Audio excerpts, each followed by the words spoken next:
Halo, assalamualaikum warahmatullahi wabarakatuh. Kadang saat olahraga tidak disangka-sangka ya, mengalami namanya cedera ya, namanya apes, itu kan nggak tahu ya. Nah, untuk pertolongan pertama saat cedera, ada yang mengatakan ataupun ada yang ngomong, katanya kompres air hangat ya, biar cederanya cepat pulih. Ada juga yang ngomong, kasih balsam aja biar panas gitu ya, biar ya cepat pulih. Nah, ada juga yang ngomong kalau cedera itu bagusnya air dingin. Nah, jadi sebenarnya kalau seandainya kita cedera, itu harus kompres dingin atau kompres hangat. Nah, yang benar yang mana? Karena banyak yang bingung. Teman-teman, yang perlu diketahui, ya biasanya ataupun umumnya memang kompres hangat, yaitu digunakan ya saat ya kita mengalami demam ya, untuk meredakan nyeri, memar, atau keseleo. Nah, tapi karena kompres hangat ini bisa memperlebar pembuluh darah, ya jadi aliran darah itu jadi lebih lancar ya, jadi oksigen itu lebih mudah mengalir ke daerah yang sakit ataupun mencapai daerah yang sakit. Nah, misalkan karena kekakuan sendi dan juga kejang otot.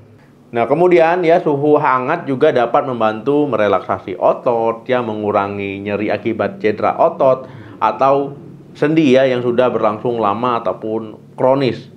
Nah, beberapa kondisi yang disarankan untuk kompres hangat misalkan ya nyeri dan kekakuan ya akibat artritis ataupun radang sendi.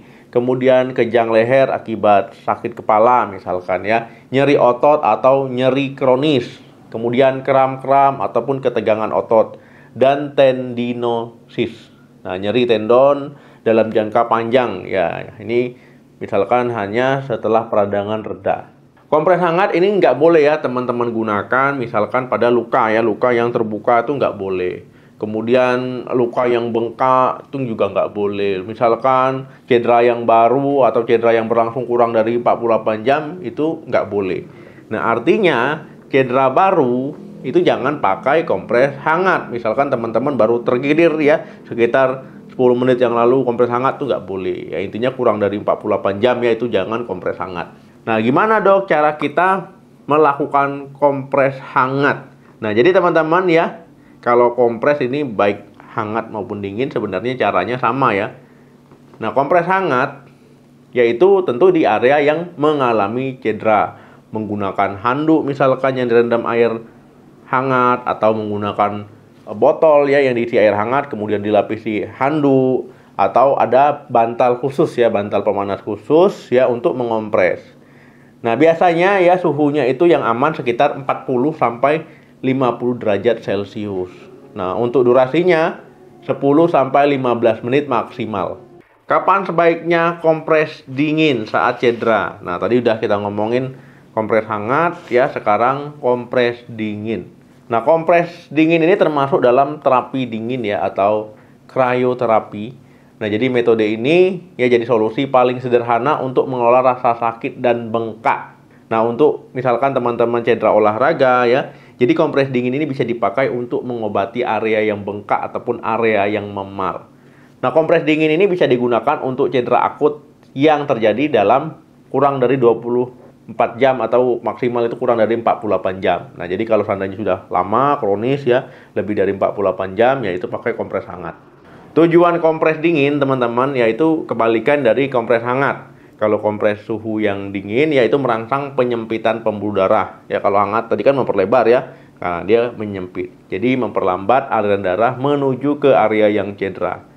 Nah, jadi efeknya ini kalau kompres dingin, ini membantu meredakan peradangan atau inflamasi ya, kemudian mengurangi kerusakan pembuluh darah akibat cedera ataupun keseleo ya, mengurangi pembengkakan lah intinya. Karena kalau seandainya cedera ya tergilir misalkan itu kan bengkak. Nah, jadi kompres dingin kalau seandainya baru ya kurang dari 48 jam. Teman-teman ya, suhu dingin ini dapat menurunkan aliran darah ya, kemudian menyebabkan ya berkurangnya zat-zat perangsang inflamasi ataupun zat-zat peradangan ya. Jadi dapat mengurangi bengkak dan nyeri. Nah, kompres dingin untuk cedera ini juga mengurangi kejang ataupun nyeri otot sekitar area cedera.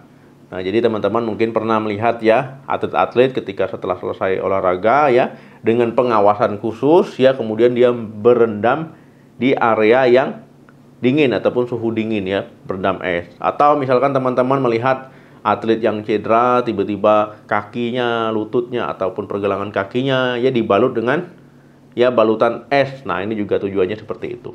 Kemudian ya, kompres dingin disarankan untuk mengatasi cedera misalkan ya kesleo, terkilir, ya benturan ataupun memar, ya tendinitis, kemudian peradangan pada tendon ya. Nah, kemudian bursitis, kemudian juga pada misalkan bahu, siku, pinggul, lutut atau kaki. Nah, kalau seandainya baru juga misalkan karena asam urat ya itu juga bisa kompres dingin kalau seandainya baru. Nah, gimana cara melakukan kompres dingin? Ya, prinsipnya sama saja dengan kompres hangat ya. Jadi ambil misalkan es ataupun botol es ya. Nah, kemudian dibalut dengan kain atau kantong gel es ya ataupun handuk yang dibasahi air dingin. Ya, tujuannya yaitu jangan ngompres dingin itu secara langsung ke kulit, itu nggak boleh, harus dibalut ya sesuatu, minimal ya handuk ataupun kain. Nah, kemudian teman-teman ya, nah ini durasi untuk kompresnya itu 10-15 menit maksimal, nggak boleh lebih 15 menit, sama seperti kompres hangat. Ya, jadi setelah dikompres misalkan udah 14 menit atau 15 menit, ya itu diangkat, ya diberikan jeda 2 jam, kemudian baru ngompres lagi. Nah, yang perlu diperhatikan saat kompres dingin, ya ketika teman-teman mengalami mati rasa pada area kulit, itu segera hentikan, ya jangan diteruskan. Nah, kemudian kalau teman-teman ya ada penyakit jantung ya, hindari kompres di area bahu ataupun sekitar leher ya. Nah, ini nggak boleh, takutnya nanti terjadi sesuatu. Nah, perbedaan kompres hangat dan dingin ya, untuk cedera apa? Ya seperti saya jelaskan tadi ya, kompres dingin itu bermanfaat untuk cedera yang baru ya, yang baru. Sedangkan kompres hangat untuk cedera ataupun masalah ya olahraga, cedera olahraga dan sejenisnya, itu yang lama, lebih dari 48 jam itu hangat, kurang dari 48 jam itu dingin. Ya, intinya untuk yang akut dingin, untuk yang kronis ya hangat. Jadi jangan sampai tertukar ya. Nanti yang udah lama malah dingin ya, malah yang baru malah hangat ya. Nanti malah tambah bengkak dia kalau baru pakai hangat. Oke teman-teman ya. Jadi walaupun sama-sama bermanfaat tapi berbeda tujuannya, jadi jangan salah lagi. Terima kasih yang sudah nonton. Sampai ketemu lagi video saya selanjutnya. Jangan lupa di like, di share video ini, subscribe channel ini. Sampai ketemu lagi. Salam sehat, sampai jumpa.